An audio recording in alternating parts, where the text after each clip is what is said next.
Hello, and welcome to the RPG Academy podcast Twitch channel. My name is Michael, and we are here tonight for Detention Live. Joining me, as always, is my co-host, Chris. Chris, say hello to everyone. Hello, everyone. And joining us tonight as a special guest co-host is one half of the duo that makes up Tabletop Journeys, and that is Lewanika. Lewanika, say hello to everyone. Lewanika, say hello to everyone. No, hi everyone. I'm Lewanika of Tabletop Journeys. Well, I got jokes today. So you have joined us before. You're not a fairly returning guest, but a welcomed returning guest, I should say. Bruno Bush is with us. Thank you for being here. We kind of wanted to bring you on specifically for the used books portion tonight to talk about Star Trek Adventures 2nd edition, but we are not there yet. So before we get into anything else, we are going to jump into extracurricular. And this is how we kick off the show every week or every other week. And that's basically where we just talk about what we've been up to, things we've been watching, listening, reading, writing, basically anything we want to share within the nerdosphere. And Lewanika, you're the guest tonight, so I'll let you go first. What you been up to, buddy? All of the above on some level or another. In addition to a podcast and running an actual play as part of that podcast, Tabletop Journeys, we do a lot of different things. So we freelance and write as a team. I freelance and write as well as proofread and individually. So I do projects there. So I'm in the middle of one of those individual Lewanika kind of freelance projects right now. Is it still all in the like RPG space, or is this like NASA handbooks? I wish I could do some NASA handbooks, but I would probably be responsible for some astronauts being stuck in space. So they don't let me do that. Someone else is too. So, hey. Yeah. So clearly there's a career path. Don't let that hold you back, my friend. That's what I'm saying. Yeah. Right. Nothing like bringing the drama. Yeah. No. So that is definitely in the TTRPG space. Some friends that I've met through the podcast and through college friends. He has an amazing game, Sentients 2D20, that has been out for a little while. More things are on the way. So I think we did a show and tell about that. Like very recently, Mo did one. Yeah. Yep. That is correct. And so I am honored to kind of get the opportunity to kind of be a part of that process. I mean, there are some fantastic creators that are involved in that project, and I won't give away all the juice because I don't think that's appropriate, but what I will say is you'll hear those names in many of the things that we'll talk about in the later part of the show, because they're some of the same writers that work on STA. That's very cool. Very excited to get the opportunity to kind of bend pencils with some of the best. But in addition to that, Tabletop Journeys is full steam ahead on the Kickstarter we funded last fall. We're honestly running a little bit behind. We just sent out an update today's Wednesday, so earlier today, but we also since drafting that update, we have actually completed our second run through on two of the 9 chapters that we're doing, and we've kind of fine-tuned a bit of the process, the look and the sound and the feel of the entire project even better. So we're full steam ahead and getting more done every day. We completed a smaller crowdfund about 2.5 weeks ago that we just sent the order to the printer. So those books will be printed and getting out to backers very shortly. I will actually have some extras that I can take to some of the conventions that I'm doing in the next couple of months, and we're hoping we can generate enough excitement for a nice print run so I can have some stuff to take with me to AcadeCon in November. So big. I have hopes that we do really well with this first part, so that I feel confident when I roll into AcadeCon with some books. Nice. So that should be really cool. We have an adventure that we kind of developed during Kraken week. The great idea by Jenny D and Pointy had on YouTube. We kind of talked through and generated the idea and got a lot of work done there, but we are nearly done with that. So that's our other small side project that we're kind of clearing that, so then we can put all of our resources into the rest of the factions book. So a lot going on all at once, but very exciting. I love being creative. Really, the hardest thing for me to do is kind of shut down some of those creative inputs. Like for me, like just getting watching like the little YouTube and reel shorts about actual animals Mm. and beasts. There's I can't think of the two people named. There's the young kid who always talks with his wire mic in his hand, and then there's the other guy who kind of stands against a black wall and he kind of talks about it while they show pictures of various critters and poisonous and venomous things doing different stuff. And every time I watch one of those, I'm sending Josh this is how we're going to build that creature. This one, we just make it huge and let it do what it does in nature. We're awesome. And I could fill volumes with just watching those shorts. And I think they would be amazing adventures. So, and quite honestly, a couple of those are in that Kraken Week adventure. So, Nice. They'll be pretty smooth. Yeah, if I did that, it would all be kittens and cats being silly and dogs being dumb, because those are like 90% of my TikToks are just animal videos. So I developed a Smilodon saber-toothed tiger based on that. So that's my kitties. And I have about a working piece and some specific rules for various dog breeds for 5e. Okay. Where the different dog breeds have different things. They're basically built like sidekicks where they have for 5e. Basically tricks or things that they can be trained to do. Those are their feats. And based on the level and proficiency bonus of that creature will determine how many feats they have access to, and then different breeds will have access to certain numbers based on some of their actual biological issues. So dogs that are considered to be easily trainable and are well known for these various things, they might have access totally to more of those things, but they still have to achieve the correct level to get them. Whereas some dogs are considered not as trainable, that kind of thing. So everybody will have a base feature. Each dog will have a base feature or feat. And then they will, based on how much they can be trained, that'll determine the amount of other ones they have access to. All right, very, very cool. Well, thank you for sharing all that with us. Chris, we'll take it to you. What you been up to, buddy? All right. So normally I'm short and sweet today. Yep. Okay, I'm gonna let me strap in. Yeah. Hey, hang on. I'm comfortable. I got my drink. So normal day-to-day stuff.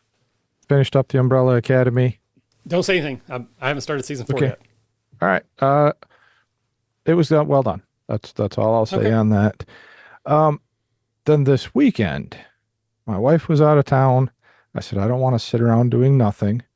So a friend of mine said, hey, come on up to this LARP. Now, I have been doing foam fighting for almost 28 years. It's very competitive. Role playing is limited to, hey, you have a character name. Mostly if you have a character name. Yeah. Well, it's mostly because if I walked out and I was like, Michael, turn around, half the field's going to turn around. Yeah. Where if you're, Boab, and well, there's probably not a lot of Lewanikas out there. So that might be a safe one to use. But an example of that, it's that you go out 3-4 hours, you're done. You go have dinner, you relax, because it's very high energy, very competitive. There's no tapping in this game. You got to swing hard. It's not SCA, but it's pretty intense. It's called Belagarth. Like I said, I've been doing it for a long time. Always stayed away from a full LARP. Part of it was I was nervous. I mean, I can sit at a table and figure out rules, but if I go to LARP and I hear, fire damage, ice, light, am I going to just stand there and analysis paralysis and be like, I think I'm dead, or am I? I don't know. I have this resistance, I think, and I have that. I said, you know what? I'm going to go see what it's like. So I showed up Saturday morning because I helped a friend. Well, I was going to help a friend move, but then something changed Friday. That's a whole different story. So get up there Saturday morning, 10 a.m. As soon as I start setting up my tent, multiple people come up. Hey, who are you? How are you? Can we help? I'm so-and-so. And I'm like, okay, I'm good. I've scouted for years. I know how this tent works. So not a big deal, but everybody was just like so excited to see a new person. And it was really nice to feel welcomed and not like, some of us, that do role playing can be a touch social anxiety and a touch kind of like, there's a new person, what do we do? But everybody there was like, hey, come on over, meet this person, meet that person. So I go over, sit down with, they call them staff, but to me, I call them storytellers because it makes it easier in my head. They helped me build a character, which was simple as, what skills do you want? Oh, I kind of like to block things with a shield, and oh, I can take pick locks? Sure, I'll take that. Like, why not? So build a character. We started role playing roughly 11 a.m. And they walked us around different scenarios, and you could kind of choose where you wanted to go. They had a very in-depth storyline and different worlds you could travel to on a boat. But as long as you had a coin, otherwise you had to go earn a coin to pay the boatman. And then you could go do different things. I went to bed. Keep in mind, we started at 11 a.m. I went to bed at 1:30 a.m. I was like, I am exhausted. And some people are like, but we just beat the kobolds and we resurrected Buck. We got to go do this now. I'm like, no, 49-year-old guy. That sounds like a you problem. Yeah, I was like, I've walked probably 10 miles today in up and down sand hills, and I am exhausted. I'm going to go throw my CPAP on and crash. I did, and when I woke up at, I think, 3 a.m. to go to the bathroom, 2 people were still out there doing stuff. Now, keep in mind, the storytellers went to bed. These 2 are just talking in character, and they were super involved with the story. I really enjoyed that part. I really enjoyed that. Yeah, there was a lot of rules, but there was always, again, they call it staff. Storytellers easier for me. Staff right near all of us where I could be like, what is crush? Oh, it goes through even if you block it. But I got that thing on my shield, right? You're good. Keep going. Like I didn't have to pause what was going on. They would kind of fill you in on, oh yeah, you're good. You're good. And even if you missed something, they didn't really care. Right. They weren't like, you ruined the scene. Like, they didn't care.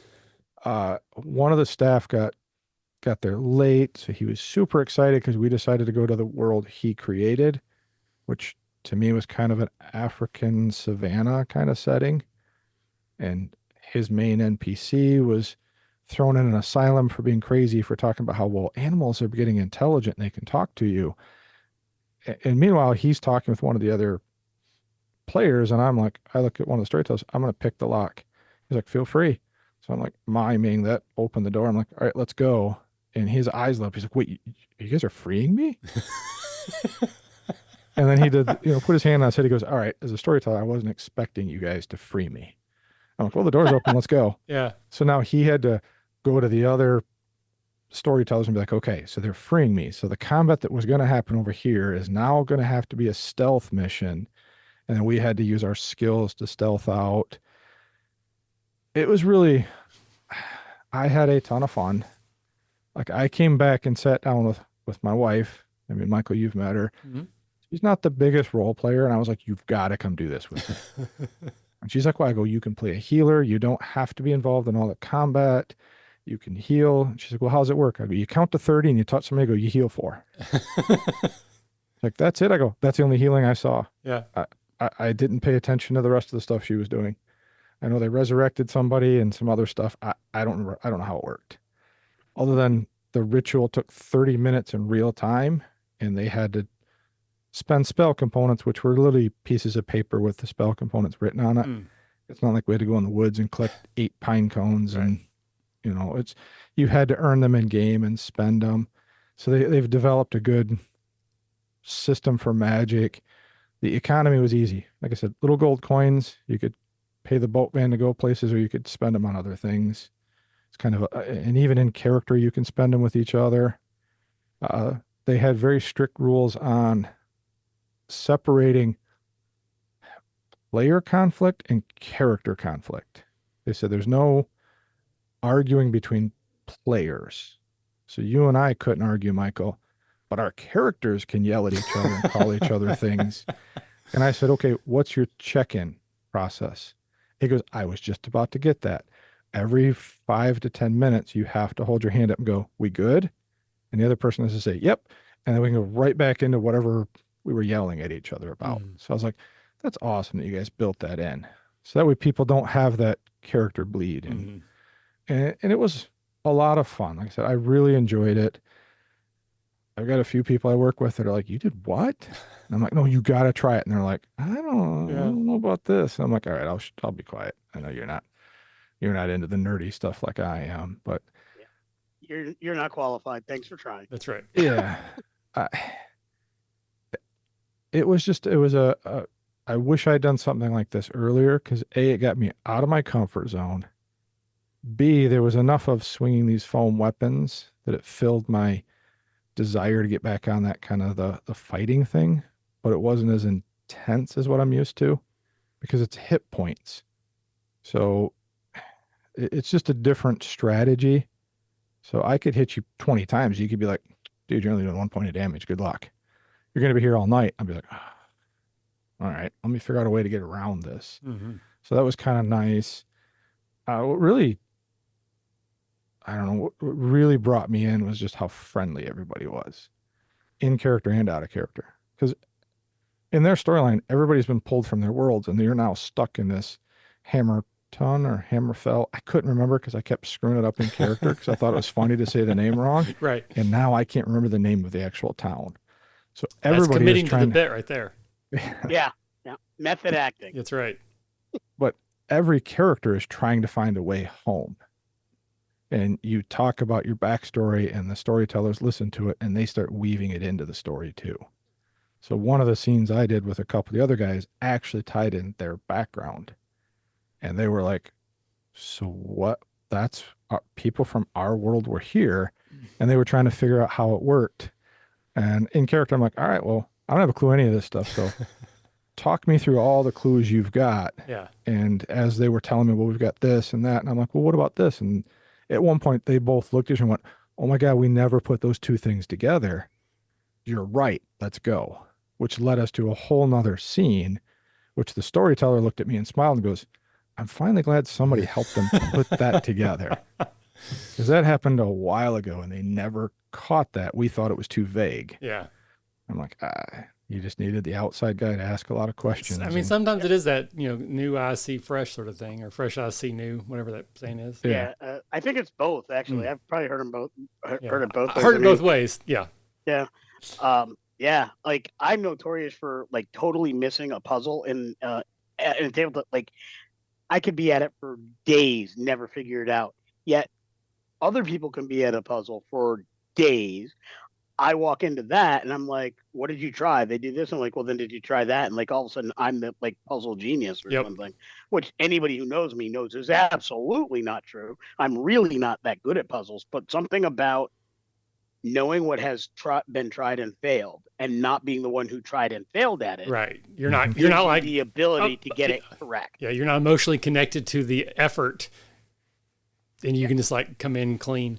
I have this weird, I'm a very intuitive person when it comes to puzzles. Like before we got really hardcore into this stuff, or, I did, we would do like game nights with our friends, but it was more like we play like Taboo and Categories and Scrabble. But there was one game, I think it's, what is it called? It's like a trivia game, but it's like a bunch of different versions. Like you have like a Cluedle, yellow is like word puzzles, red is like, green is like charades, blue is like, I don't know.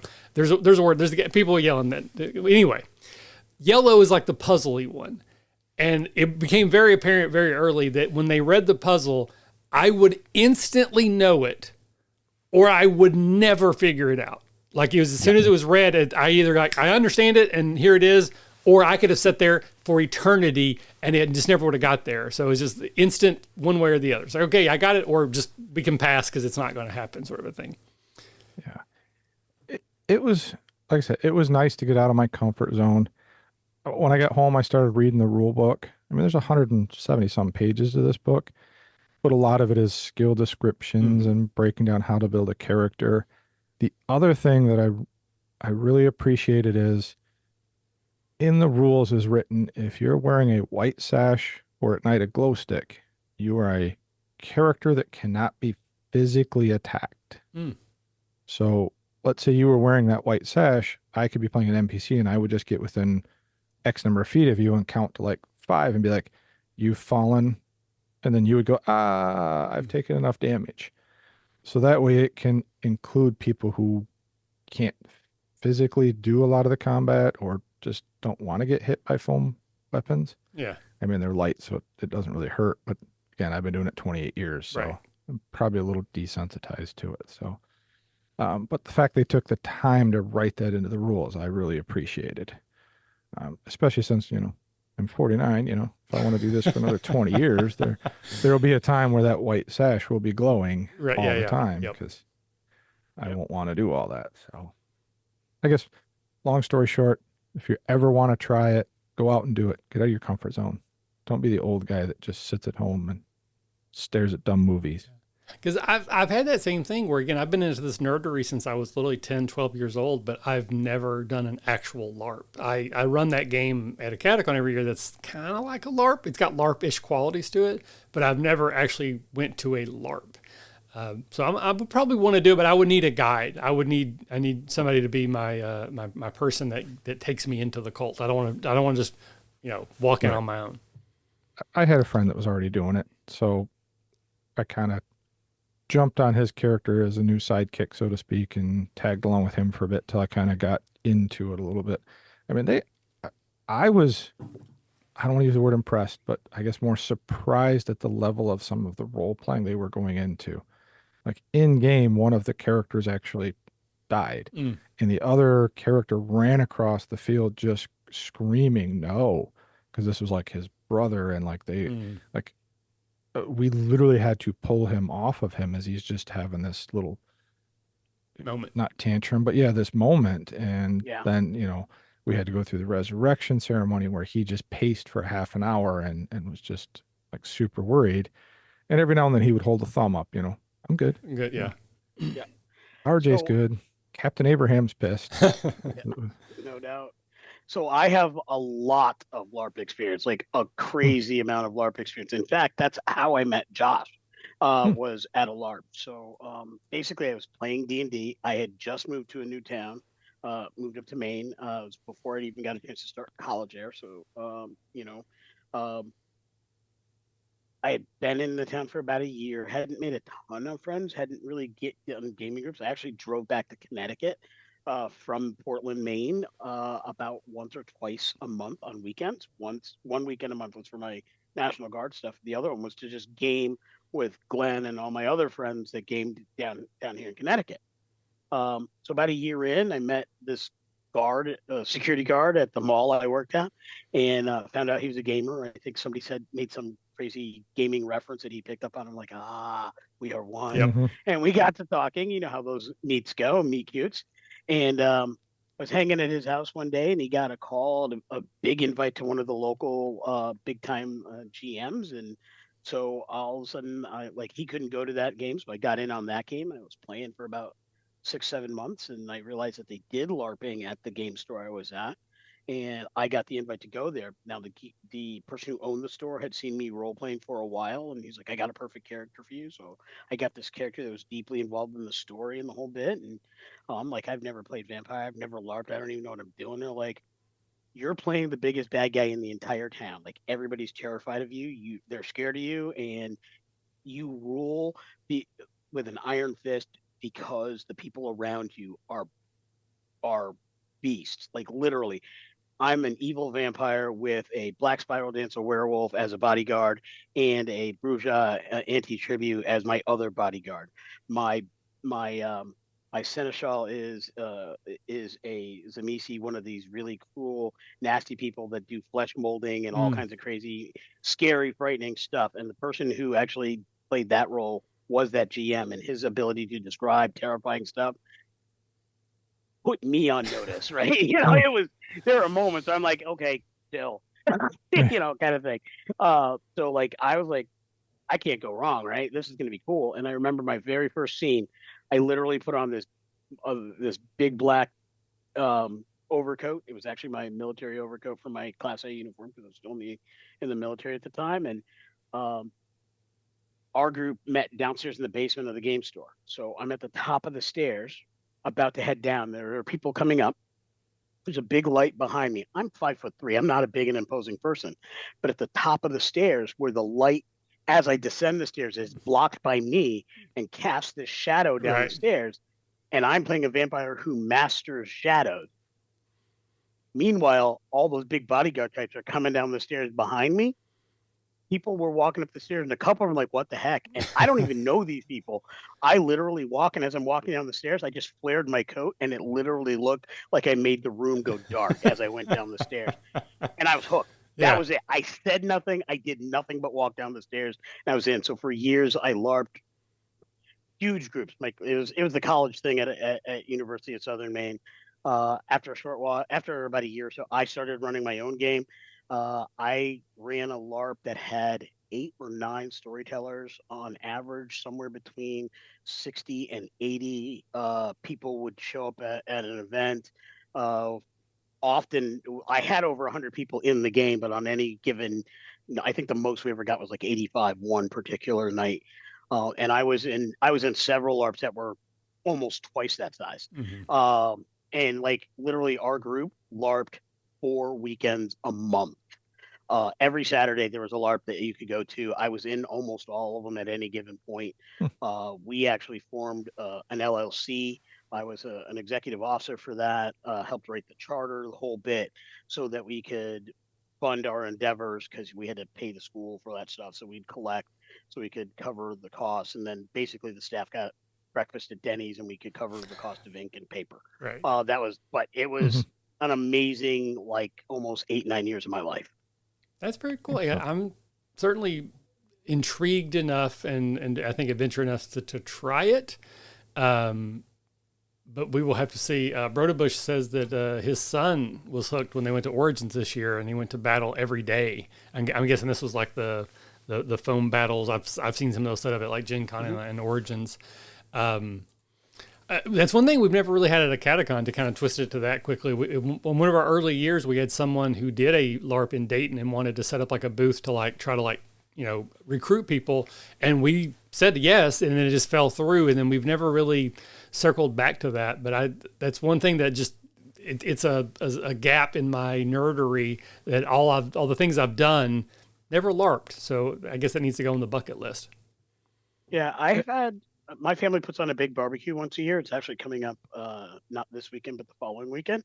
And last year we had several of my friends who were in my virtual tabletop game, came down and brought in all their buffer weapons and such like that, and basically hung out, did demonstrations for the middle kids. Like we have a bounce house for the young kids, and we have all kinds of sports activities, but for those who are not really into that, we wanted to have something for everybody. So we're not going to break out the dice and do a full game at the barbecue, but having a bunch of foam weapons so kids can practice and play, and having several people, one who's a big storyteller, one of the local LARPs there, others who are very active in it, showing folks how to do it, was awesome. It's really good. I'm hoping we get them back. It has not been locked in like as early as it was last year, but several of those same people are coming, so I'm confident we're going to have the stuff there. But it just didn't make the marquee this year, but it'll be there. All right, very cool. All right, Chris, anything else you want to share?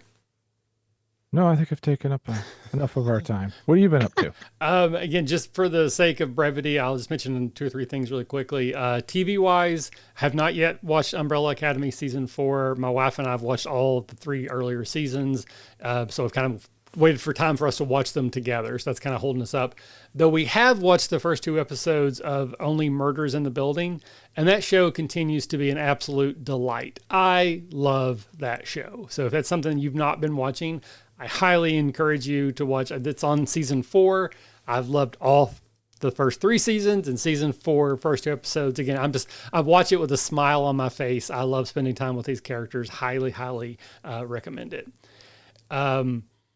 So I'm teaching games at school now. I know I've mentioned that a couple times on some of my socials. So I work at a school, not a teacher, but I work at a school as support staff. And they all know that I'm a big gamer and that I do a lot of this stuff. So last year I would do like one-off like fun times, like the kids got a reward. They might have me come in and just play games with them for a while, or sometimes it was just honestly give teachers a break, right? But this year they have set up a schedule with me and some of the other support staff, some of them who are actual teachers. And basically we rotate. So for a full week, I'm in a particular class. I work in a Montessori school, so we have K through 12. But they're divided, so it's like K and 1, 2 and 3, 4 and 5, 6 and 7, 8 and 9, and then high school 10 through 12. So I was in 4 and 5 for the first week. I'm in 6 and 7 this week. And I just play games with them for an hour. So I'm teaching them new games. We're playing old games, that type of thing. So I tried code names with both groups. And I was a little bit surprised that they struggled with that game. And, again, I'm an old man, but if you've never played code names, it's a word game. It's a pattern game. You're trying to find connections. Like, how can I say one word like, peppermint and get you to know which 3 words I think connect to peppermint so that we can get them guessed correctly. And they would be like, peppermint 1, storage 1. Everything was just 1. Like they were not able to like conceptualize these patterns. And I thought, well, maybe it was just the age group. The first age group of kids, they were pretty young. But I tried it with the older kids, and same thing. I'm gonna try it with every class because I think it's a great game for this environment. And I'm also been telling the teachers, like, you can play this game with like lesson plans. Like if you're doing a space science lesson, you could just take 25 words from space, like black hole and moon and orbit, and make your own game. You don't have to use the actual one. So I want to do it with all the classes, but I've been a little surprised at how they have struggled. So again, hopefully I don't feel like I'm being mean. It's something that I've noticed. And then today, because I'm in the biggest class, there's 19 kids. It's our largest class in the school. It's hard to run games for that many people. You play party games, and even then it's a little bit wonky. So we did 4 different tables were playing Love Letter. 1 table was playing Cabo, and 1 table was playing Mantis. And I was just kind of like circling the room. But even then, there was like so many questions. Again, I'm not a teacher. I've never been trained to do this, even though we say we're an academy here. So it's been a learning lesson for me. I'm having fun. The kids seem to be enjoying it. So it's nothing but a positive. But I am kind of seeing in action how some of this stuff happens, and it's kind of interesting. Both of my kids are supposed to run games at AcadeCon this year. Last year was the first year they came with me, and John ran an RPG, and from all accounts, it went very well. But he's been running games for a while for his friends. He runs like 3 different campaigns. He plays in campaigns. Like he's into this hardcore. His brother, who's 1 year younger, has played in most of these. He's usually in the same games his brother runs, but he's just basically been a player.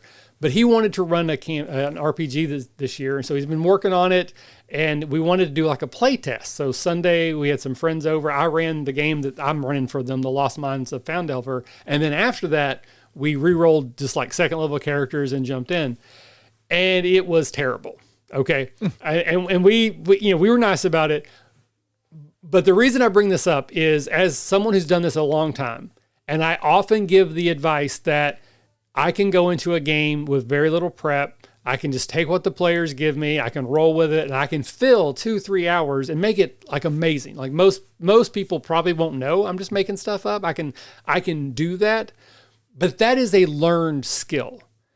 So he tried to do that as a very novice GM. Like at this point, I think he's ran 2 sessions prior, and those were from a module. I think he ran like the Pathfinder starter set, right? So he has almost no experience running, and he was just trying to make it work. And on top of it, he wants to run a scary haunted house style game because it's going to be November, right around Halloween. And it's difficult to run a scary game in D&D anyways because it's not really designed for that. There's not enough power imbalance. And like 20 minutes in, I'm like, time out. This is not working. You are not ready for this. So like, I'm not trying to be mean, but this is not going to help you, because you're not far enough along in the process for this to be valuable information. So we're just going to stop it here. And we're going to have to like go back to zero, start all over. And the only reason I bring this up is to say, if you are a newer GM, you have probably heard people like me say, hey, you can just wing things. Maybe not. Not everyone can. And certainly if you're new, don't be afraid to lean into a module and run it by the book. Even if you're reading boxed text from the book. Yes, that's not what we want to do, but everybody has to start somewhere. And it's okay if that's where you're starting. So don't feel bad that you can't do that, or don't try to do it if you don't feel comfortable, because it is a learned skill and not everyone has it. I will actually double down on that, Yep. Michael. When I went to AcadeCon last year and I ran Star Trek Adventures. Yep. The Star Trek Adventures module that I ran came from their starter box set, their first edition box set. I had been running Star Trek Adventure. I'm sorry, that actually was the starter mission from the core rules. I had been running it for our show prior to, but I had never run to unknown people before, right? So that was my first time doing it. I have since run a couple different things, but my first 2 times running for strangers, Star Trek Adventures, even the first time I ran for our on air cast, the very first thing we did, our pilot episode, was a moderate change up of the starter adventure, and I ran the mission at Xerxes from the first edition book 4 times before I ever started running my own material. And I've been GMing for over 35 some odd years. Yep. So I think what you just said there was priceless advice. And so I personally, whenever I'm running a new game, will always run the starter adventure or the quick start adventure multiple times before or some box set adventure before I do another thing. Just to really get a flow for what goes and get a sense from strangers the types of questions I'll get asked. So then I have the ability to improv from there. Yeah. And, I play a lot of different games. I've ran a lot of different games. I have a lot of experience with them. I don't think I would try to run a haunted house game in D&D. Like, I don't think the game is designed very well for that. I think I could make it work. I think my players would have fun, but it's not ideal. But he has not had that same experience. Like, I don't think we played Pathfinder at conventions, and he's played D&D at home, but he's never played like Monster of the Week. He's never played any of those Kids on Bikes. So I think if he really wants to run a haunted house adventure, we need to get him a different game, so that he could, Broda Bush mentioned Ravenloft. Yeah, that was one person who mentioned in Discord that there's the Death House adventure that I think that kicks off Ravenloft would be an ideal adventure. But again, he didn't want to do that. He wanted to do his own thing. So we are working through that process and what he's actually going to run. And I'm probably going to just ask him, will you run board games this year? And then let's work on that, because we don't have that much time between now and then. Yep. But we'll see. And then the last thing, of course, AcadeCon. It's coming up. It's like 68 days away. We just sold our 200th badge today, so we're 1/3 of where I want to be by the time we get there. Again, it's not apples to apples, because we didn't do a Kickstarter this year, and when we started selling badges versus last year, it's not exactly the same. But last year we sold 150 badges over the weekend. So from Friday to Sunday, people just showing up buying badges. Sometimes that's like the $5 after 5 thing, but roughly we had about 150 people. So if that math holds, we need another 150 people to buy badges between now and November, which I think is doable. Like, I feel like we're on pace. We just started our Facebook ad like a week ago, and we're going to do a targeted ad to the Wright-Patterson Air Force Base. We're going to offer a discount code just for the servicemen and women and their families and friends. We've never done that before, but they have a very reasonable package that we've been working on it. Kaylee's been doing some amazing work with some of our images. And I really think we're going to have a lot of luck there. So I'm still very confident at this point that we're going to hit those numbers, and it's going to be a very successful year. But for the interest of time, we will end things there, and we will move into 10 things. That is our first improv game, and that's where we're going to take turns prompting each other to try to come up with a list of 10 things. And it could be like 10 things you might find in a orc's pocket, 10 things you might buy for your girlfriend at Christmas, those types of things. And then our job is to come up with 10 things that make sense as quickly as possible. Immediacy is better than accuracy. So a list compiled quickly is actually better in terms of how the game works than a list that actually makes a whole hell of a lot of sense. Lewanika, again, you're the guest co-host tonight. So would you like to go first in terms of prompting Chris or I, or would you like to go first in being prompted to give your list? I think I'm going to go first in prompting, and I'm going to prompt Chris. All right. Chris, what are 10 things your next LARP character must have? Ooh, must have. Okay. a little thing to carry my skills around in. What? A stopwatch. 2. Because they do a lot of stuff with timing. New garb. 3. Better looking weapons. Because 4. mine just look like big socks on a stick.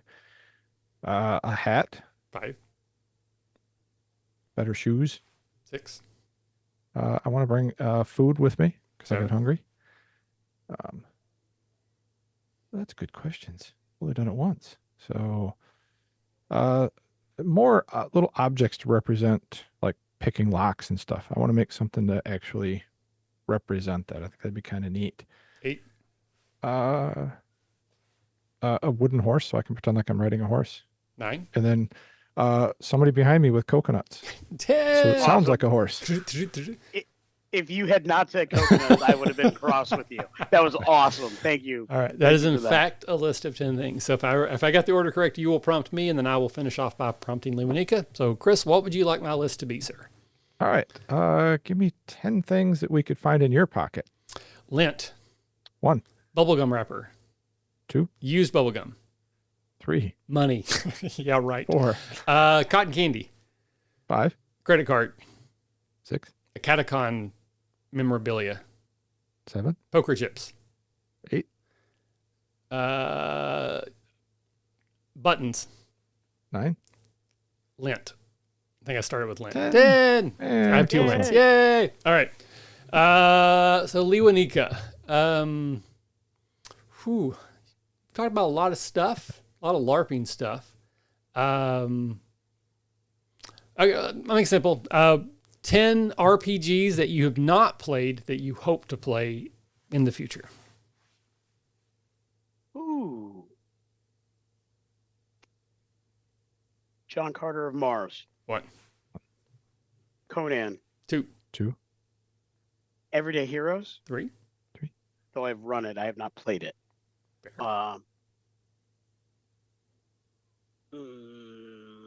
Tales of the Valiant. 4. Again, I've run it, haven't played. DC 20. It's not 5. out yet. 5. Draw Steel. Again, not out yet, but 6. I'm interested. 6. Kashmir. 7. 7. Just built a character. I'm looking forward to the beta test. I'm actually in a beta test group, so I'm Nice. excited. That game with the candles, and I can't think of the name of it off the top of my head. 10 candles. Candles. 10 Candles. That intrigues the hell out of me. Frightens me a bit, but intrigues the hell out of me.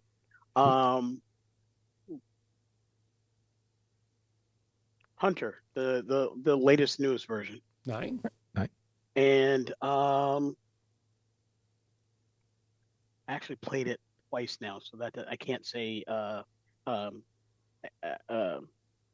I can't say We Can Be Heroes, but that's such a great game. I gotta play that again. Something I haven't played yet that I want to play. Pathfinder. I have not played a Pathfinder game yet. 10. Woo-hoo. There's in fact a list of 10 things.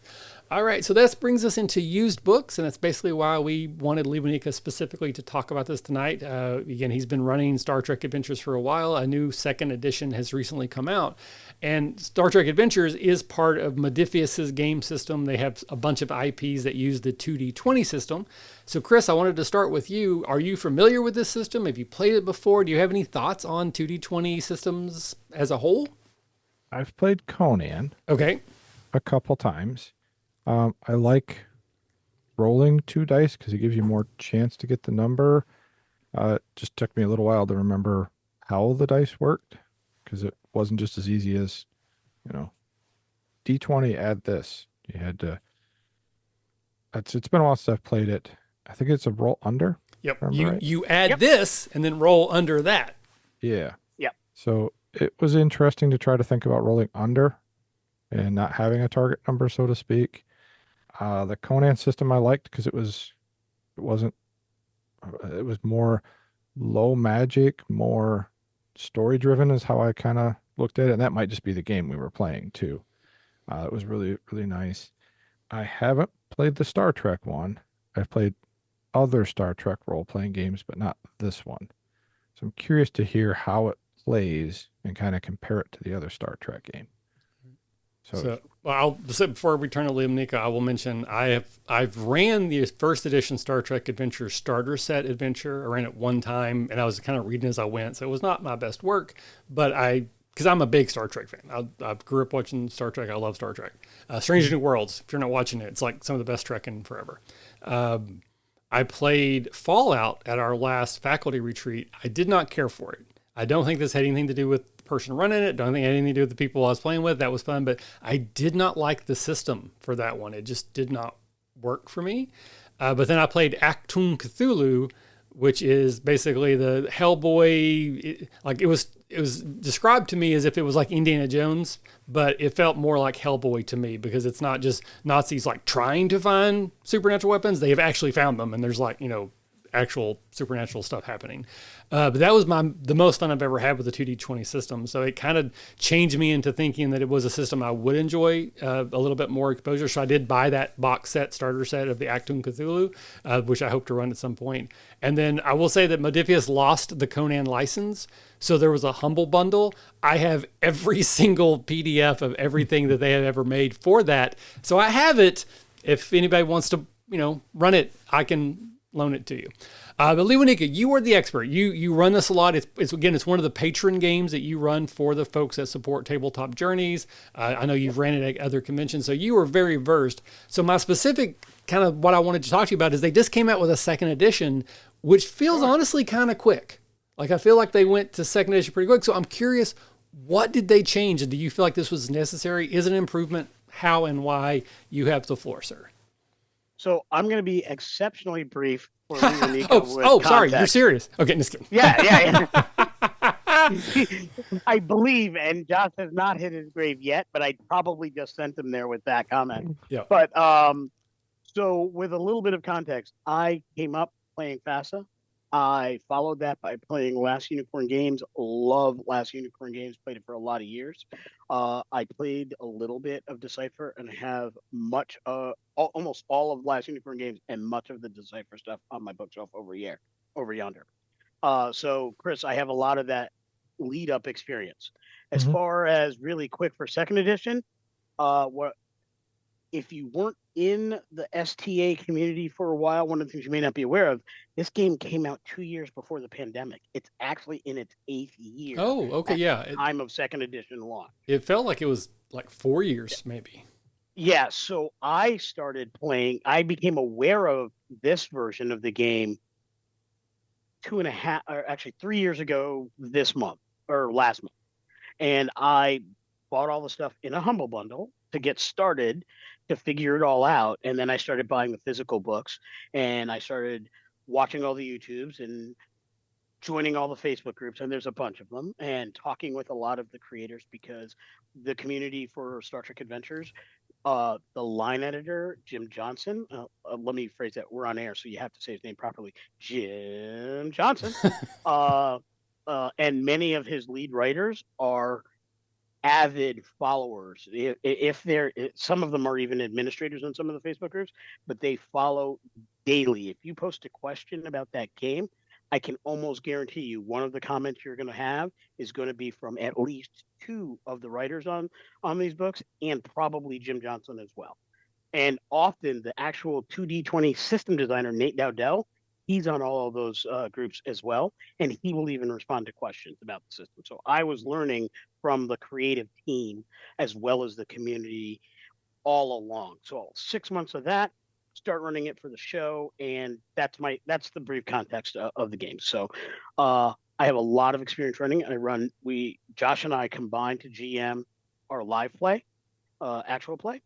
I run a monthly Patreon game, and I run at conventions as often as I can get to conventions. And there was one weekend where I did something like 4 different STA games, or 3 different STA games in one weekend, in addition to all the other games I ran. So I do have a fair amount of experience with it.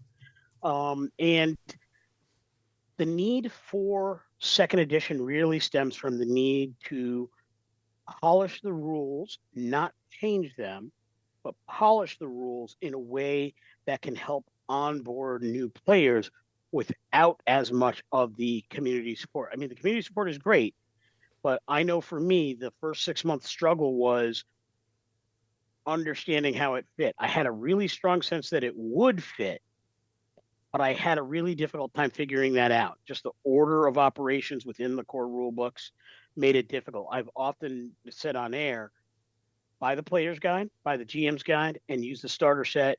Don't use the core book for the rules. Use those other tools for the rules, and just use the core rule book as a reference guide for the NPCs and the other characters and the ships and the things like that. And you will be infinite. You'll find the game easier to run and even play as a player. Utilize some of the great free online tools that are available. The BC Homes tool, which is online for generating a character. That if you do 3 or 4 characters in that, you will understand character generation far better than the core rule book shows that, not because the information's not there, just the way it's laid out is harder to grasp.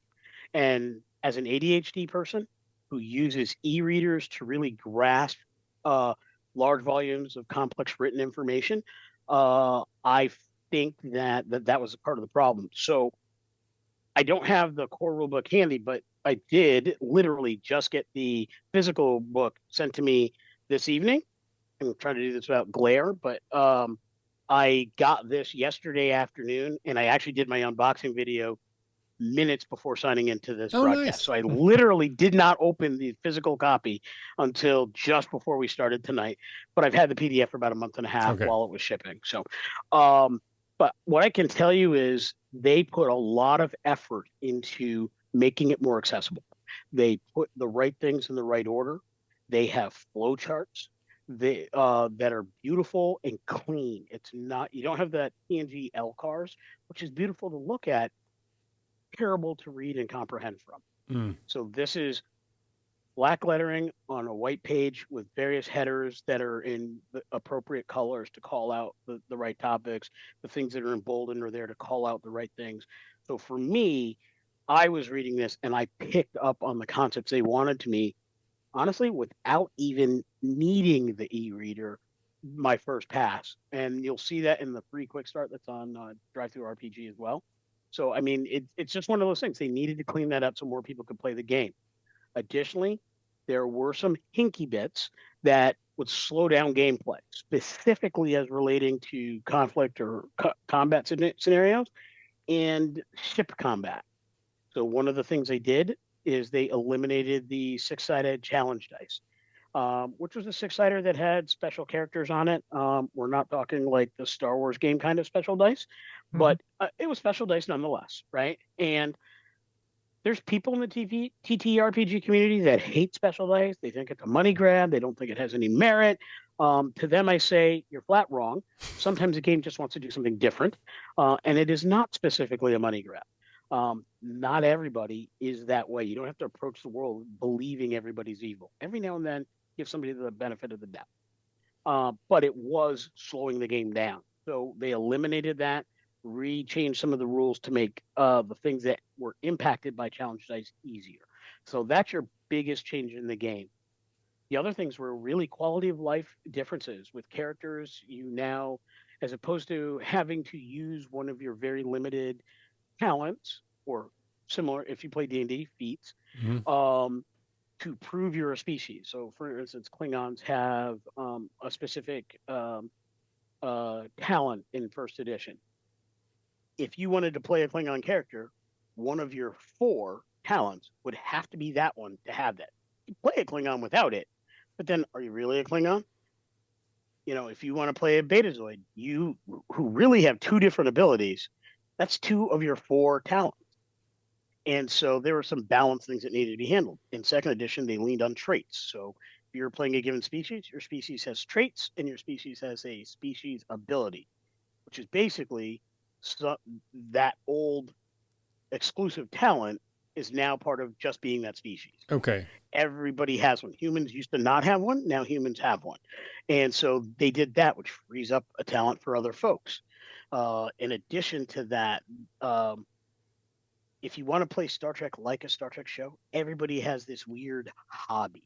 You know, Julian and O'Brien were big on adventure sports. Like they did all the whitewater rafting, all those crazy types of things, right? if you wanted to portray that in a Star Trek Adventures game, you had to take one of your limited focuses to do that. Now, you might have 6 or 7 focuses, but you are giving up one of those critical to nearly every game situation, potentially kind of situations, in favor of this one limited thing that really shows up every couple of episodes for 5 or 10 minutes. So they created pastimes, which is a focus for just that. So that's a quality of life thing. It's like they gave you that ability, freeing up another ability so that you can better portray the types of characters we see on the shows. Okay. And really, most of the changes are right along those lines. Like, how do we better emulate these shows? Chris, you mentioned that narrative feel less magical for Conan. I have played I've played Star Trek, I've played Fallout, and I have played Cohorts Cthulhu and Sentients 2D20. And one of the things that I've noticed is, and I will state this across the board, 2D20 is a much more narratively focused game system. And because of that, it allows for better flow at the table. It gives the GM the opportunity to create more on the fly, do more things, allow more things. There's a lot less no you can't and a lot more how do you do that when this game, and it's hard coded into the game system, and it's designed for that. The meta currency of threat and momentum, or doom and momentum, depending on which 2D20 game you play. In Star Trek, it's threat and momentum, is really designed around giving players and GMs that give and take to impact the story. And I think it's wonderful. It's really freed my mind as to how I can GM in different ways, even for other systems. Like, without even using that mechanic, I just think of other ways to do things. And most importantly, those two mechanics, and I think it's even better done now that we've eliminated challenge dice and removed some of the things that threat momentum had to be spent on. Okay. So they're better focused in their various areas. With 2D20, it is the fact that as a GM in any game system, I always have the ability to make things more challenging. Party's fighting 4 bad guys. They're breezing through it. I really wanted this to be a harder fight. If I want there to be 2 more bad guys, I can always do that. Yep. I have always been able to do that. And yes, you can do that in Star Trek too. The challenge is, especially when you're playing with strangers at a convention, the moment you do that and it's recognized that that wasn't planned, you're running a module, you do that, and they know for a fact that module didn't come with 4 more guys, right? Now you're adversarial whether you wanted to be or not. You know you're doing it to make this more enjoyable and challenging for the players, because at the end of the day, if they breeze through every conflict, every scene, they're gonna say, yeah, it was okay, but you know, I was never worried, right? They walk away, ho hum. But even if they know, even if that's gonna happen in that moment, there's a feel bad at the table. The beauty of having meta currencies, where I now spend 1 or 2 momentum for every low level NPC that or adversary that comes in, 2 for every bigger one, 3 for the big bad, an additional big bad. When they see me spend that currency, and by the way, effectively currency they gave to me through choice or bad roll. Now I'm just playing the game with them. Right. That feel bad is automatically eliminated, and it's just how we play the game.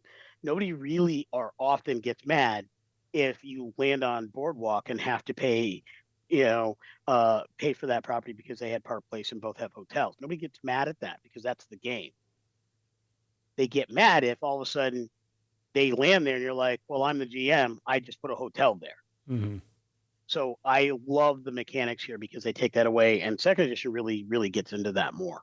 Okay. So I have a couple things I want to mention, and I want to give Chris obviously a chance to ask some questions as well. So again, I love Star Trek. Grew up watching the original series, watched all of Next Generation. I miss Deep Space Nine. I don't know. I know people talking about it might be the best Trek, but it just missed me. But I am loving Strange New Worlds. I've enjoyed Lower Deck. So I'm not the most hardcore Trek fan in the world, but I do enjoy it. I feel like I know it pretty well. It is generally not an action adventure series. It's more of a drama series. So how do you sustain an RPG where realistically, the interpersonal conflict might be the height of drama in a given episode. And then my other question is, usually when there is action adventure, it's ship-to-ship combat. So how does the game handle that, where everyone gets something to do if that's possible? Because that's where I see most of the action adventure being, is it's when a Klingon warbird is facing off against the Enterprise. That's the tension, not necessarily laser fire or phaser fire. So I'm going to focus on second edition more here. Sure. Yes, please. In the interest of brevity, but you bring up an interesting point. So one of the things about Star Trek is it's designed to emulate the series that you see and the movies that you see. So if you want something that's more like Wrath of Khan, you can. If you want something that's more like the motion picture, you can. If you want an episode that's like Best of Both Worlds, you can. If you want an episode like Inner Light, you can. If you want to create something of your own that's a mix of all of the above, you can. You want an episode like season 2 episode 1 of Strange New Worlds with all a court case drama, or Measure of a Man from TNG, you can. Because the rules and the way the system is designed can let you bring in that flavor, and you can bring your various players into that however you want. If you want more shoot 'em ups, you can. The example I give is I actually ran for the actual play one of the most action heavy episodes we've done in season out of our 2 seasons, where it was literally a one of the characters, one of the player characters, their daughter NPC is a prosecutor who's got to protect a witness and get them to the stand on this frontier colony, which happens to be the player character's homeworld. And all these bad guys are out to get him. It's basically like a mini version of Assault on Precinct 13 kind of situation, except they've got to get this person from the safe house to the courthouse. Meanwhile, I spent my threat, shut the lights and the power off in the building. They're stuck multiple floors up, and the bad guys are assaulting, and they've got to save this guy. So they're breaking for the roof. Bad guys are everywhere. They got to get out. I actually have other player characters in a shuttle somewhere else in town that are flying in a shuttle to get there. They're being shot at by rooftop emplacements of the bad guys, so they can't save the characters there. And I was able to do that through these rules exceptionally well, largely because of the way conflict work. It's got a very easy system for measuring distances. It is based on the scene, not like held to a specific standard. It's basically close, medium, and far distances. And if you're in a small space, like a small ship, close might be something you can touch. Medium might be 5 to 10 feet. Far is beyond that. But you could be in a much larger ship. Now, close is anything between yourself and maybe 15 or 20 feet. Medium is some distance after that, and far is some other distance. Or maybe it's based on levels. Anything on your level is close. Anything on the second level is medium. Anything on the third level is far. I've used all of those examples at one point or another. Because of that factor, it's easy to use the rules to create an exciting scene. The game system allows, when you're setting up your challenges, the acting player, like if it's Johnny's turn, Johnny's got a security officer who's going to fire a phaser. Johnny can definitely do that. He figures out what his target number is. I set the number of difficulties. He buys whatever extra dice he wants to be able to roll. But as long as he gets one success, any other person can roll one die to help him reach his total number of successes. In a ship sequence, you're on board the ship. Johnny needs to be the person to fire the phasers. As long as he gets one success, any other person can do something to assist. So maybe the person playing the con officer, I'm going to pilot the ship in such a way that he gets the optimum firing solution. Right? So now that person gets to roll a dice. And because you're on a ship, if you have at least that one initial success, the ship actually can roll. So Johnny starts with a base 2 dice. He can buy up to 3 more dice, maximum of 5. He can, as long as one of those dice are successful, get 2 assists. So you could have a total of 7 dice rolling for the number of successes needed. Generally speaking, successes are 1 through 5. So it's one of those things where it can be very collaborative, and that's one of the ways you can get people involved. Engineer can be in engineering and say, I want to help them this time. I'm just going to make sure we get more power to the weapons or whatever. There are rules in ship combat for that also, but you could simply, as a GM, if you don't want to take the time to get into all of those rules, you could just narratively say that works. That's going to be a 3 difficulty, as long as he gets a success, you get to roll a die to help him, that type of thing. And so you can narratively bring everybody into every scene. As I do things, you can create an opportunity. One of the first fights that we had in the actual play was a firefight between some Romulans and the party. One of the players realized he does not have a good chance to fire a phaser. Did not have a character built for that. So what they did is, I want to create an opportunity. I'm going to shoot at the lights, causing it to strobe, which will distract the bad guys, making them easier to hit. So now he's not rolling against a character, a very difficult thing for them. He's just making a straight 2 difficulty challenge to make it easier for everybody else to fire.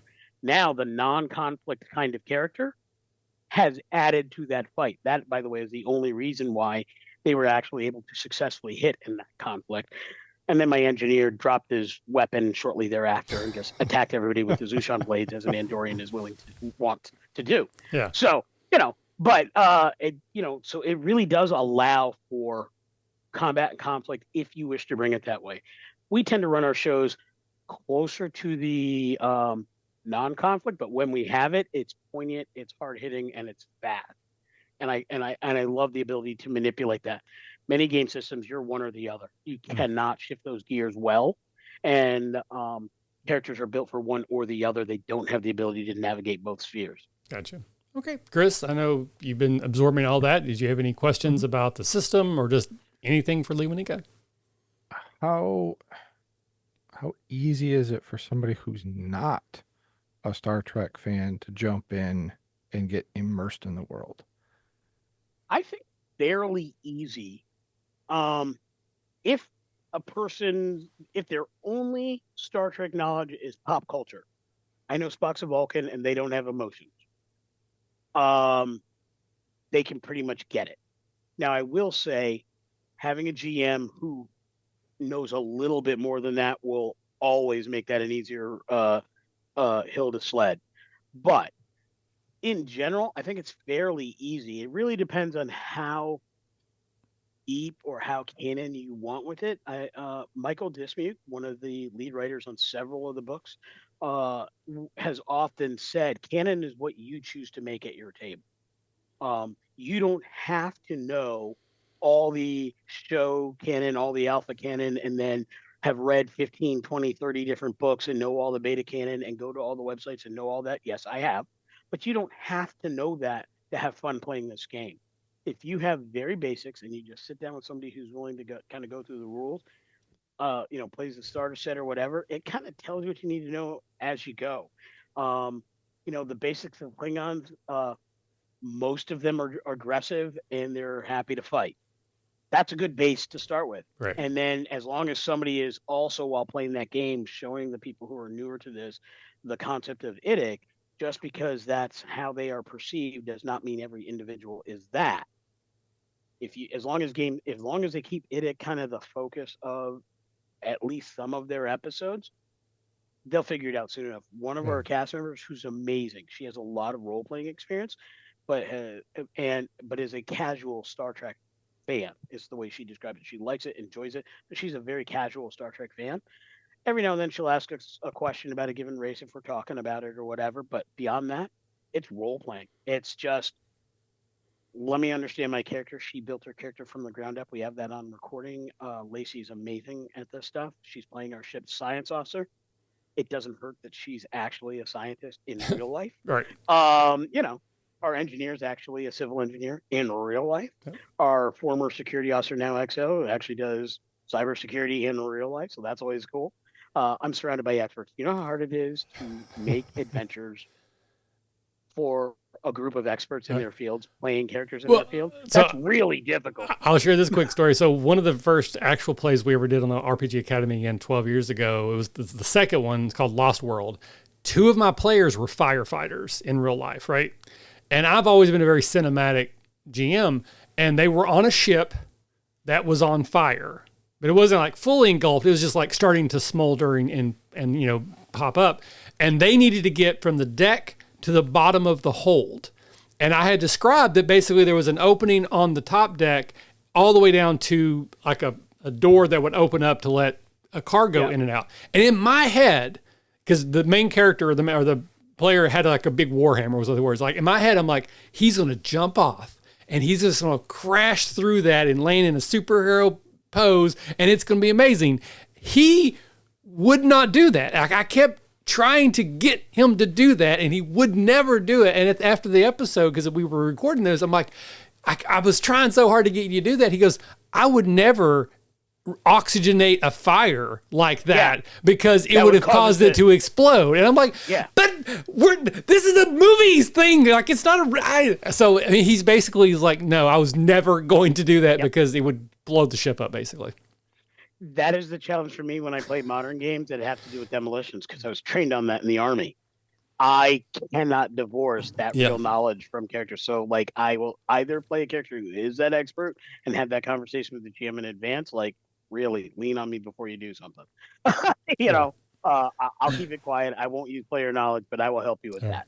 Or I will play somebody who knows absolutely nothing about it, so it won't matter to my character. Right. But like, I get that. That's tough. All right, so we're already kind of getting long, so we're going to wrap things up here. A couple last things I will say for Lewanika. One, Lewanika, we are trying to schedule a sample adventure where he would run the game for us here at the RPG Academy, which we would live stream using the 2nd edition Quick Start Adventure. So hopefully within the next month or so, we're going to get that put together.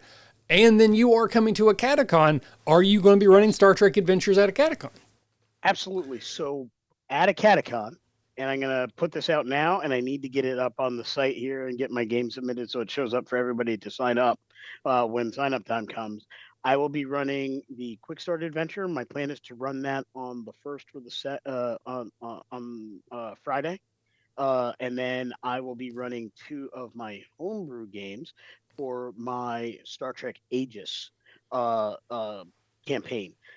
Aegis campaign is a Star Trek campaign that is basically the Star Trek campaign I run at conventions, where there's a number of these Aegis teams that go around and do things for Aslan Station. Aslan Station is the home base for our hero ship in the actual play and the home base for our monthly Patreon game.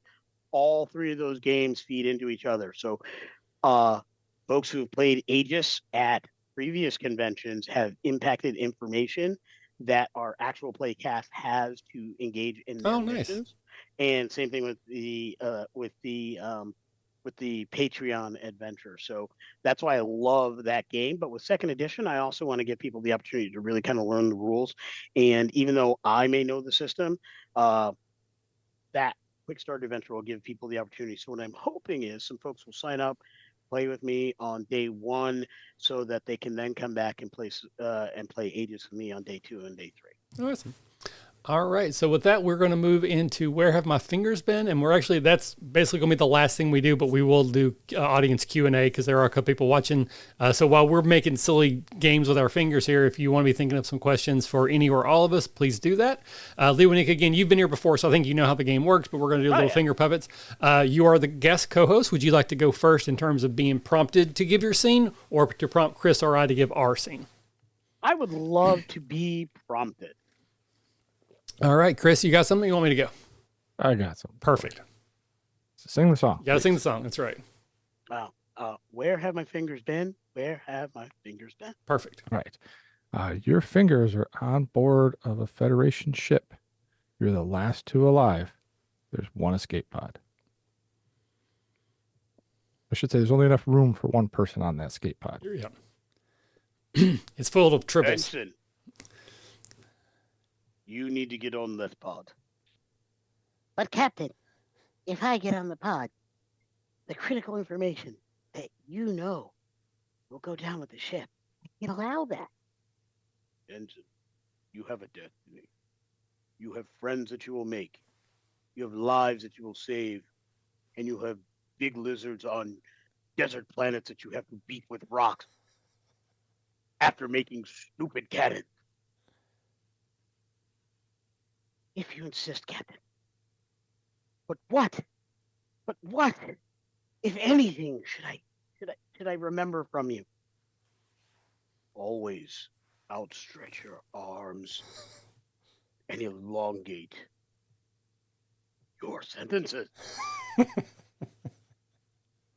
For this, I will do, and I'll keep my toupee too. Engage. Excellent. And that's where your fingers have been. Yay!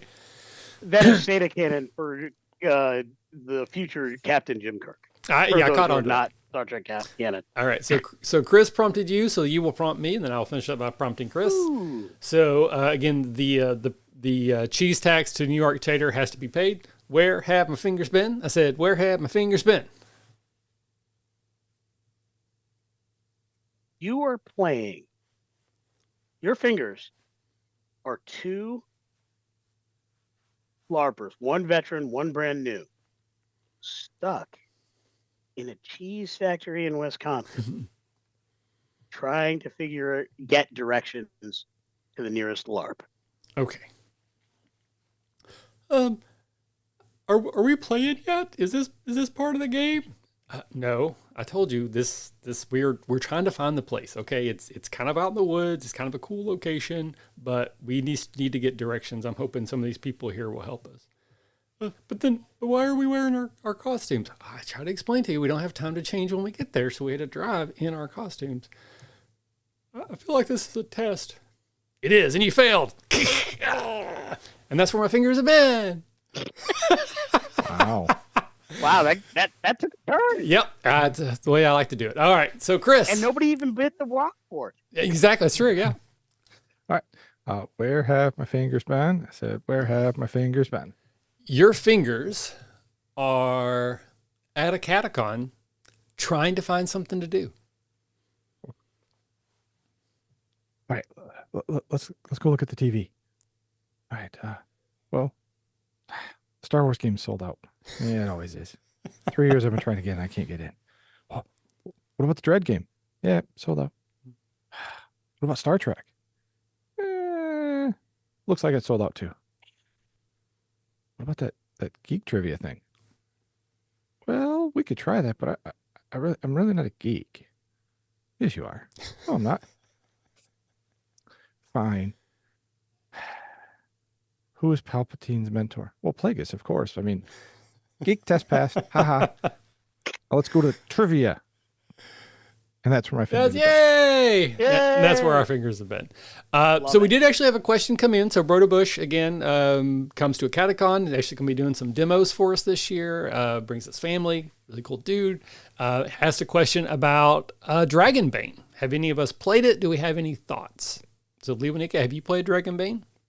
I have not, and I have had a few folks talk to me about it. With all the new games that have come out in 2024, it is one of those things. I actually should have mentioned that in my 10 things or whatever, because that is a game that I want to kind of figure out. It seems to get a lot of good comments, but I have not got a chance to play. Okay, Chris? Haven't really looked into it much, which shouldn't be a surprise to anybody because I really don't pay attention to social media or the news. So unless one of you guys tells me about it, I don't usually hear about it. All right. I'm always willing to try something new. So I have played it. I'm a big fan of it, actually. I ran the sample adventure, so you can go back and listen to me running the game. And then I have sought out 3 different sessions at both Origins and Gen Con combined. I think I mentioned it on my Gen Con recap. One of those was one of the worst games I played at Gen Con, and one was maybe my favorite game. So obviously the GM has a lot to do with that. But I really kind of dig it. It's got an interesting vibe. It's enough like D&D that you can kind of figure out what's going on, but it's definitely its own thing.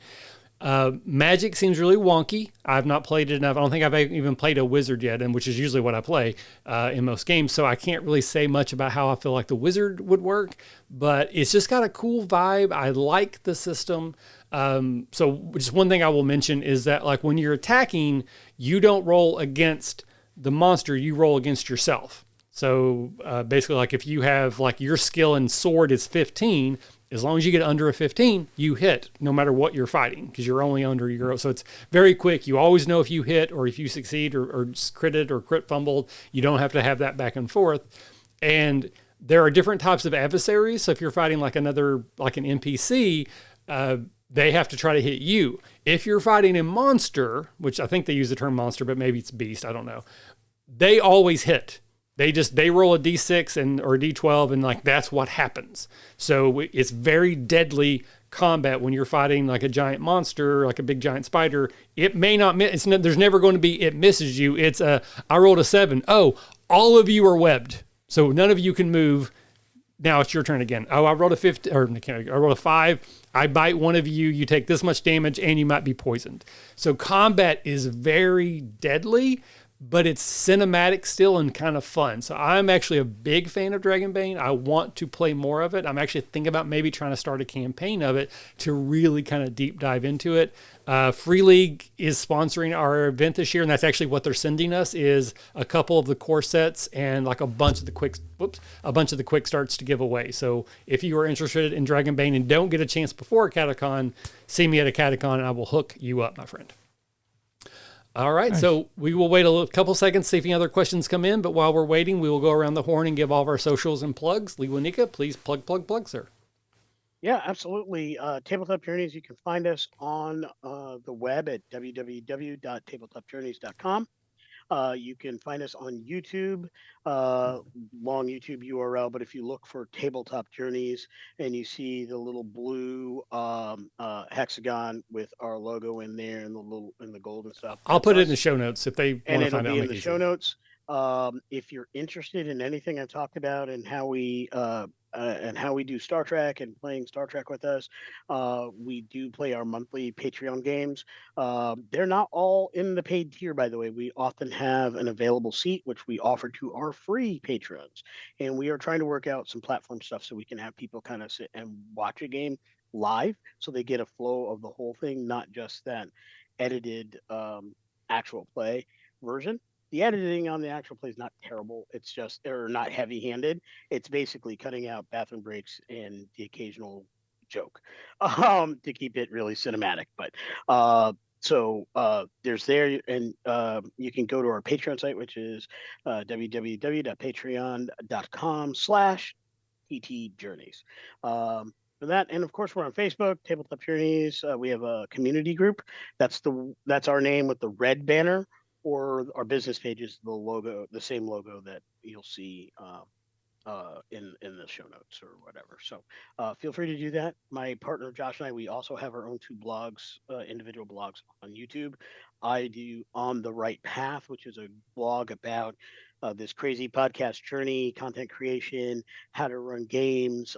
Most recently, one of my more popular videos is a fairly quick hit. It's about 17 to 20-ish minutes on the minion rules that I use at my D&D table. And I actually use them for some other games as well. Not Star Trek because it doesn't really fit that, but any of the D20 base or 5e type games, I use a certain type of minion rules. And I actually talk about a goblin scenario in the episode before that. So okay. On the Right Path is also on YouTube, and Josh does Dr. Homebrew, where you'll see him talk about homebrewing various printed adventures. He's right now in the middle of his deep dive into Keys of the Golden Vault. All right, very cool. Well, again, thank you for being here with us tonight. Thank you for supporting AcadeCon with your presence as a special guest and the energy and the vibes and the games and stuff that you're going to bring. I think we're also doing some panels. We might even do a live draft. We're talking about doing that there as well, but I just appreciate you partnering with us here. Chris? Love to, and I'll be at karaoke too, so please make sure there's karaoke. They're Friday and Saturday. There is. Excellent. I'm in both of those. Sure. Don't schedule me for anything during karaoke time, because that won't happen. I'm going to sing. All right. Chris, plug, sir. Mostly the Discord channels.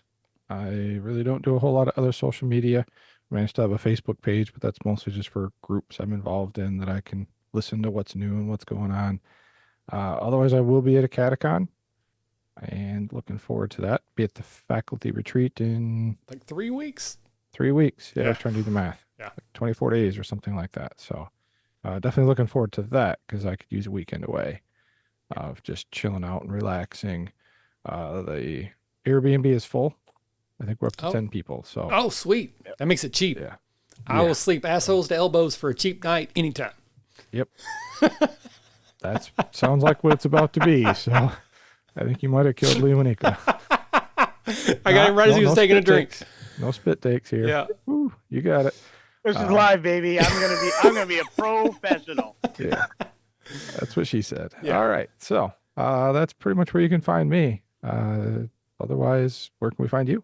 Again, I'm on the Discord more than anywhere else. I am also on Facebook. I've got off pretty much all other social medias. I'm still doing the TikTok thing, but it's just kind of casual when I'm having fun. I'm not actively trying to grow that, but it's always nice when people follow you and they like what you're doing. We had an actual play of Action 12 Cinema that's going out on the Undercommon Taste podcast. Ian is actually the one who did my editing. He was also a podcaster. And so we did, and I think it's also like their 200th episode. It's like an anniversary episode. So they brought me on, and then a friend of theirs, and we did a wild 80s. We were fighting vampires, but that turned out to be a gang. So it's kind of like the Warriors, but also Escape from New York. A lot of it. There's like a goth IHOP at one point was in there. So it makes no sense, but it's absolutely a perfect representation of what Action 12 Cinema is. So hopefully people will check that out. I'm in the middle of it right now. Oh, like nice. Literally, I was listening to it this afternoon, and I had to pause it so we could so we could come on the air. So I'm anxious to finish. Yeah. So it was a really fun time. I'm really appreciative they have having me on. We're continuing to do Detention every other week, so you can find us here. It goes up on YouTube as well. But yeah, if you are in the Ohio area, particularly like Miami of Ohio University, where we do we're not on campus, but we're right off campus. That's where we do our, was it fall faculty retreat? Basically, if you know, you know, but if you don't know, ask me, I'll tell you, and then you'll know. You can show up, play games. It's a great time. I want to share one quick story, just because I gave Jacob a hard time about his game. I've been telling, because my kids tend to miss a lot of school. Like they just don't feel good. They don't want to go. And then mom's a softie, so she'll let them stay home. But we knew they had to miss a day for the faculty retreat because we go up on Thursday. So they're going to miss Friday school no matter what. And then AcadeCon, they're coming up Thursday. So they're going to miss Friday. So we knew they're going to be missing 2 days of school this year already. So I've been telling them for like a month, you cannot miss school because we know you're missing those tools. If you start missing school, you don't get to go. And Jacob got sick. I mean, he's like actual sick, but he has pushed through. And today Val's like, you can't go to school. You're too sick. We're going to keep you home. He almost cried because he's like, but I don't want to miss Daddy's convention. Melted, broke my heart. So I was like, buddy, if you're actually sick, that's fine. Mm-hmm. You can't not go to school when you just don't feel good. Like that's what I'm talking about. So again, it's sad, but it also warms my heart that he cares about this stuff too. And he just, doesn't want to disappoint me. So I must be doing something right as a dad, if not as a game designer and a podcaster. But thank you everybody who's watching now in the future. Thank you, Chris and Lewanika, of course, as always. And we'll see you in a couple weeks. If not, we'll see you in September in Oxford, and not then. We'll see you in November in Dayton, Ohio for AcadeCon. I can't talk. It's late. But we will sign off here as we always do, and that is by saying, if you're having fun, you're doing it right. Doing it right. Thanks. See you next time. Bye-bye, everybody. Yeah.